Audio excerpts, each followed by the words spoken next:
Hello mayam, good morning. Mayam happy new year. Sina new year gi ngasidi date 1 ni na ko adu doi ngasije bandra chana doi ni du gai kai kai na to doi ni du ngasi su dai di akhoi gi kai hai ngarang di bai bai ni na ko do ngarang se akhoi na akhoi halak pa pung ani makhai du mai tare ba ko tum hadi tum ba fajana makeup pha ja da yang na su hogol le ba ngasi se kai kai no ai akhoi gi ngarang lakani ha ba do manipur gi ado ngasi se lak ba ayukta duna akhoi na masu lai tabanina moi mi jame ba ko mi taruk muk hai ba ko duna taruk mu hai de akhoi bobok sama sang na lai banina actually bari mata se kamai no hai ba do akhoi ki ibok se se lai se mama pop bobok se magi manau nu pam lai ba ko manau nu pa se manipur hai de akhoi ibok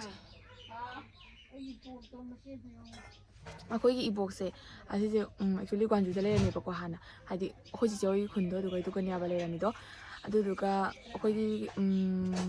ibok ki manau nu pa do adudo moise mama ne kai ne taraga manipur da hong gi de ba ko jum da do manipur da hong de do buduga akhoi ibok sina manipur da hong dingai da se akhoi bubu da lu hong ak pani hai ba aduna nupa do ti chakhre na ko dai amana ibok akhoi bubu ka dai ibok am khale du su gwanju da le ba ko aduna khun masen ong ne na dai akhoi bubu sina se kala e na do ai gi ti manau nu pa se amatang la bubu matum dara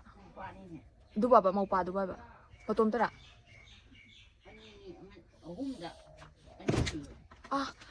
ahum ni ai ahum da ni sire aduga hujiki pupu sita ngai ba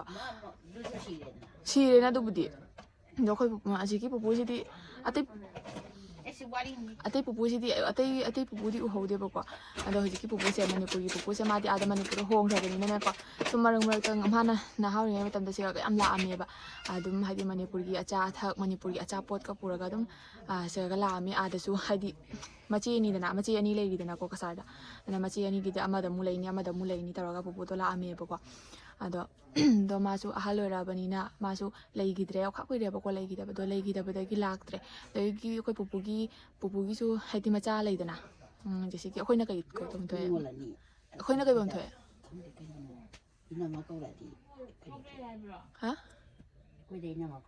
ado lakte ba ko ambo hadi pupu si gi bidai kanam lakte ai mai mamau mamau nu pi ha ga tre macha nu pa gi mamau moi budi lakko matam da su la ame ba do hoji kisina macha ni ba khoi pupu gi macha nu pi oredi indo cha ni na hoine ima gum bani ba ima gum hadi indo cha ningon ya ba sina mo hadi pupu gi macha ni ba mana macha ningon ani ne ba mamang da tai la am ba sing du na ne mau hai tare mamau nu pi sing ne ba la ami do hoji lai sina ne macha ningon ya ba la ise amu phau lak tri ai ne jo amu phau su udri ba jese ki haidi leitra ne akhoi na di ude ai di uhode na haidi jese ki leitra ne haidi manipur da mari mata ama lei haibagi haidi ngahali ta do lak trabani ne marak ta lak pani na manipur da mari mata lei haibagi kano se haidi lei ta ba hai tare aina khang da ba hai tare lei di lei raga ne du jam na kan to dai pupu lei ngai da di o pupu se lei khot le an mai khalame ba ado ji so khoi bobok se masa ngam da bani na moi su lakani budi la han dei hai re ba je bobok su ta masa ngam sin dre adu na moi se hojik lak ke ayuk ta lakani na hai re na ngarang di la roi na dai ta lak ta gi tawri ni ni ma'am कमाई तब मोई video नमके I knew year सुनी बंद्रा चाने कना तौरी को अद बंद्रा जौनी new year नी actually अखोई बंद्रा की बंद्रा होइदोइनी युमदसु थोंदोइनेबा अदुइसु न्यू इयर नी जुमद चाबा हाइदुदी डेली की चाबा फंगे मैम पुल्लगा नट्राने अदुना हाइदी बंद्रा नों फादोगनेबा चही अमदा अखोई नों फादो हाइबा याद्रे बंद्रा सिटी तोइमल्लबने अखोई जे हाइरोदी तोइसु न्यू इयर नी को एंजॉय तौथोपगीनेबा अदुना जाउनिंगबा हाइतारे अदुना आई होजिक से चाक थोंगमनी चाक थोंगमगा अदुगा आई चतोइनी दो आइनाने होरेने मी लागा मु केबा खोटपा लोइसनबदो तल्ले आइना अदुम आई सुमोइना केजिना लोइरे होरे ngasi dina amagi tum sumaina dum chamna kejareba ko adi yeminarasi mayam pung 9:30 ta dore ai chak thongna ba talabi tawgi sigala re nga se ina ngasi jeng lawradi nangaroi haidana ina ne ngarang sanda se lawtho amaga sumaina yang yenga thung tang ga taira ka freeze ta thamam bani ba ko ai ngawtho ga thamaga thongma da su hawe na sumaina thaname do hoji ngawra ka thong dro bani ina mama gi cha ka ndoli na nga mathi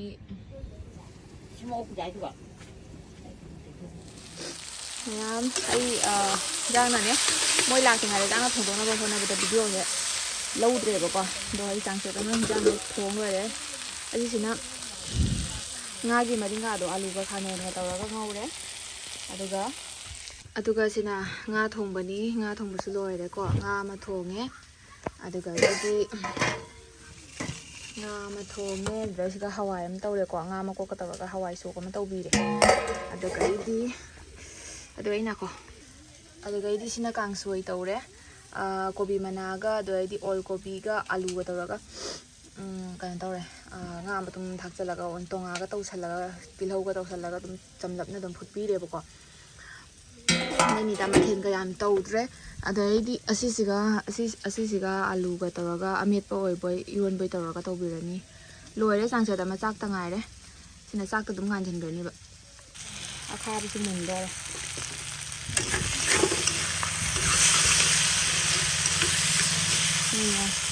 ꯃꯣꯏ ꯊꯣꯡꯉꯔꯗꯤ ꯄꯨꯡ ꯀꯌꯥ ꯇꯥꯔꯕ ꯈꯪꯗꯦ ꯄꯨꯡ ꯇꯔꯥ ꯇꯥꯔꯦ ꯃꯅꯤꯄꯨꯔ ꯃꯁꯨ ꯊꯨꯡꯅ ꯂꯩꯍꯧꯔꯦ ꯌꯨꯝꯗ ꯑꯗꯨꯒ ꯑꯩꯈꯣꯏꯁꯨ ꯕꯟꯗ꯭ꯔꯥꯒꯤ ꯄꯣꯠ ꯆꯩ ꯂꯩꯕ ꯂꯥꯛꯏꯕꯀꯣ ꯑꯩꯁꯨ ꯑꯃꯨꯛ ꯇꯥꯔꯕ ꯍꯧꯖꯤꯛꯐꯥꯎ ꯕꯟꯗ꯭ꯔꯥ ꯁꯤꯜꯂꯝꯗꯦꯕꯁꯦ ꯑꯩꯈꯣꯏ ꯉꯥ ꯊꯣꯡꯕ ꯈꯇꯪ ꯄꯤꯔꯛꯑꯣ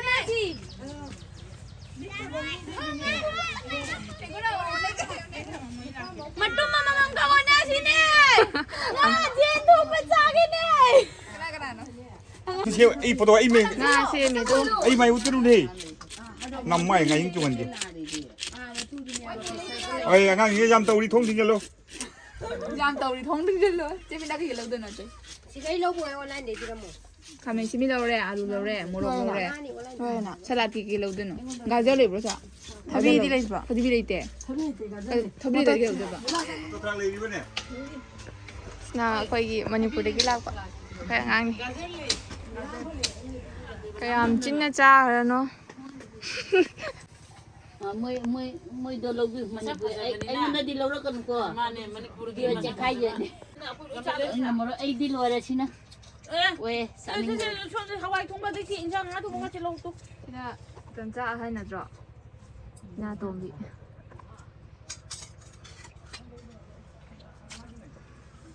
ꯃꯤ ꯑꯇꯩꯅ ꯂꯣꯏꯕꯦꯝꯃ ꯅꯝꯃꯨꯅꯨ ꯈꯨꯆꯥ ꯂꯆꯥꯒꯁꯦ ꯀꯩꯅꯣꯝ ꯇꯧꯋꯦ ꯅꯪ ꯃꯐꯝꯗ ꯄꯤꯛꯅꯤꯛ ꯆꯥꯕ ꯃꯥꯜꯂꯦ ꯀꯩ ꯅꯠꯇꯦ ꯑꯗꯨ ꯌꯥꯝꯃꯩꯁꯦ ꯌꯨꯝꯗ ꯑꯃꯨꯛ ꯂꯥꯛꯄꯅꯦꯕ ꯆꯦꯡ ꯂꯧꯒꯦ ꯍꯥꯏꯅ ꯑꯩꯅ ꯃꯣꯏ ꯊꯣꯡꯒꯜꯂꯝꯃꯗ꯭ꯔꯥ ꯍꯥꯏꯅꯒ ꯈꯟꯕ ꯃꯣꯏ ꯍꯧꯖꯤꯛꯐꯥꯎꯅꯦ ꯀꯩꯅꯣ ꯇꯧꯔꯝꯗꯦ ꯄꯨꯡ 12 ꯇꯥꯔꯦ ꯆꯥꯛ ꯊꯦꯡꯉꯦꯕ ꯕꯟꯗ꯭ꯔꯥꯁꯦ ꯑꯗꯣ ꯌꯨꯝꯗꯁꯨ ꯑꯗꯣ ꯑꯩꯁꯨ ꯈꯇꯪ ꯆꯥꯔꯦ ꯍꯧꯖꯤꯛ ꯑꯁꯤꯒꯤ ꯕꯟꯗ꯭ꯔꯥꯁꯦ ꯊꯦꯡꯗꯧ ꯃꯥꯜꯂꯦ ꯄꯨꯡ 12 ꯇꯥꯔꯦ ꯍꯧꯖꯤꯛꯐꯥꯎ ꯀꯩꯅꯣ ꯇꯧꯗ꯭ꯔꯤ ꯌꯦꯡꯃꯤꯟꯅꯁꯦ ꯑꯗꯣ ꯑꯩꯈꯣꯏ ꯃꯅꯤꯄꯨꯔꯗ ꯂꯥꯛꯄ ꯑꯉꯥꯡꯗꯨꯁꯨ ꯉꯔꯥꯡꯗꯒꯤ ꯂꯥꯛꯄꯅꯤꯅ ꯋꯥꯔꯝꯃꯅꯤꯅ ꯆꯥꯛꯇꯣ ꯑꯩꯈꯣꯏ ꯁꯤꯒ ꯕꯟꯗ꯭ꯔꯥꯗꯣ ꯌꯥꯎꯕꯒꯤ ꯋꯥꯔꯤꯅꯦꯕ ꯑꯗꯣ ꯊꯦꯡꯗꯣꯏ ꯀꯧꯕꯅꯤꯅ ꯑꯩꯅ ꯌꯨꯝꯗ ꯑꯗꯨꯝ ꯆꯥꯔꯕ ꯅꯪ ꯋꯥꯔꯝꯃꯅꯤꯗꯣ ꯋꯥꯔꯦ ꯃꯥ ꯂꯥꯛꯑꯔꯣꯏꯒꯦ ꯑꯗꯨꯅ ꯃꯥꯁꯨ ꯄꯤꯖꯔꯝꯃꯦ ꯁꯨꯝ ꯑꯗꯣ ꯌꯦꯡꯃꯤꯟꯅꯔꯁꯤ ꯃꯌꯥꯝ ꯌꯦꯡꯉꯨꯁꯦ ꯍꯧꯖꯤꯛꯇ ꯁꯦꯝ ꯁꯥꯔꯤ ꯃꯥ ꯆꯥꯛꯁꯦ ꯑꯝꯇ ꯌꯦꯡꯒꯦ ꯑꯇꯩ ꯇꯧ ꯂꯩꯔꯝꯃꯦ ꯃꯌꯥꯝ ꯑꯗꯣ ꯍꯧꯖꯤꯛ ꯃꯊꯪ ꯄꯤꯇꯤ ꯆꯥꯎꯍꯜꯂꯅꯤ ꯂꯣꯏꯔꯦ ꯑꯩꯈꯣꯏꯒꯤ ꯉꯥ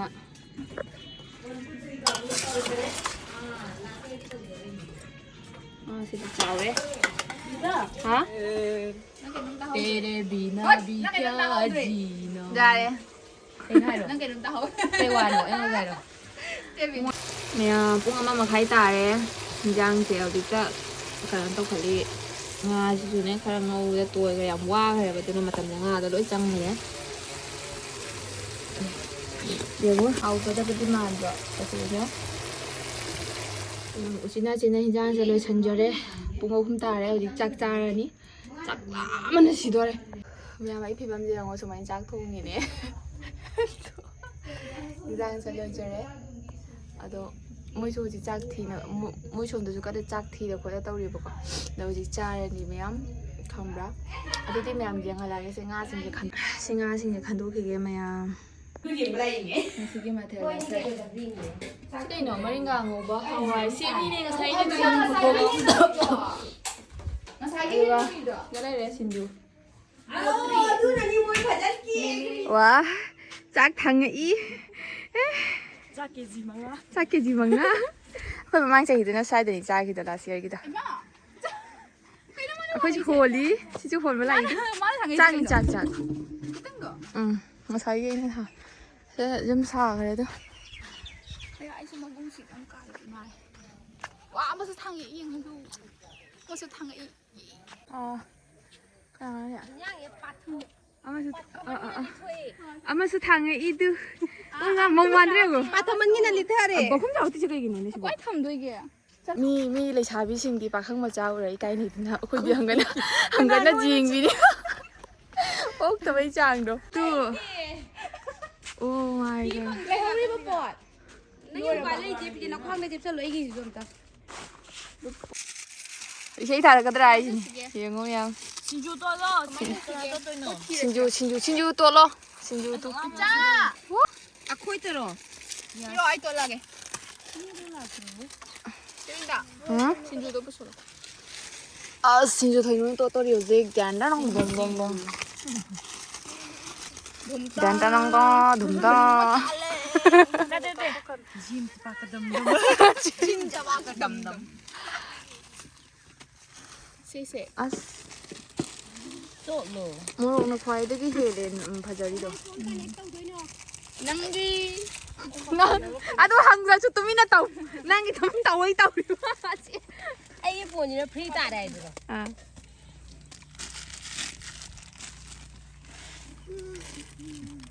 검색어나 합치라. 예스. 들어가.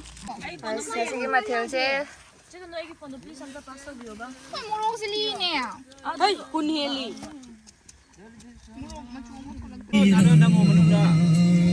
미나기.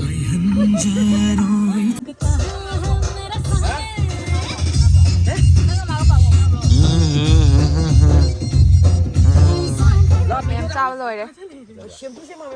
trao rồi đấy tu không thể nghe xin lại cái phúc nè thời nuôi cái phúc miệng thời nuôi chắc không được nuôi liba đấy xin chắc anh đi được nuôi liba đấy xin chắc mà ngay được nuôi đi phúc gì cả thời vì nó chắc kia được nuôi mà nuôi đi đó anh đi được quần mà đấy mà xin tara được anh chỉ đi cùng lực một thằng một đá cha đi thôi anh nhìn được cái cà thiêm gì mà vậy Mabani kaya ma. Yung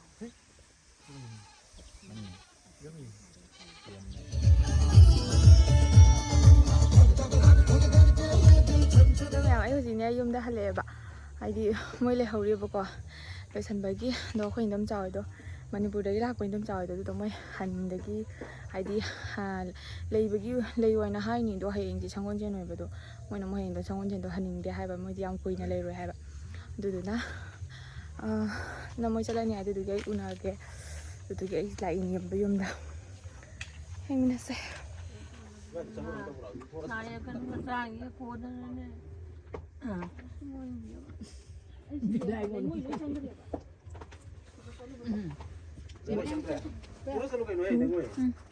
gan hello 부지런히. go from ro 안가 우리가 이들 락다 저기 자로 bu지런히.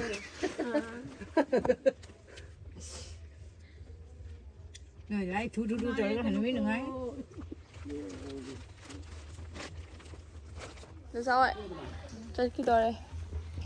Ai video thằng là cái ni subscribe tao bây giờ. Bây giờ cần tập ngạo rồi giờ cái gì? Cho. Là có cái ổn bây giờ thì có thể hàng này cái dùng sao đúng ta đây nè.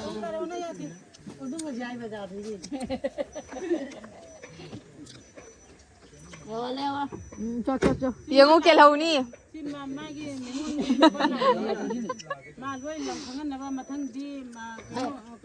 mà thằng đi máy nó hành nhân luôn quá lá cái này hạt ta mà thằng này mình thằng này là cái hành luôn Ada sila itu. Asyik jangan ada mama kayak gitu. bố bao cái phải đang đi Cho cho. So. Inilah. nhưng mà thằng đi miệp khăn là bây giờ nói miệp không khăn gì thì khăn ngoài nó không ta trong ngoài ngon này lấy là đi miệp phải lên cẳng Ada kimia jik pemini. Bye bye. Cho. Bye bye. Bye. Tamam indom samayam su chakre do asanda yongdu koi bana jana ba party da ka tan jakoi sari gamra moi thokpa go dai di chala roi ko sanda je ta sale tuna thabok lo sale ne tuna video su sa de lo salage mayam mathang ki next video dom phang na se bye bye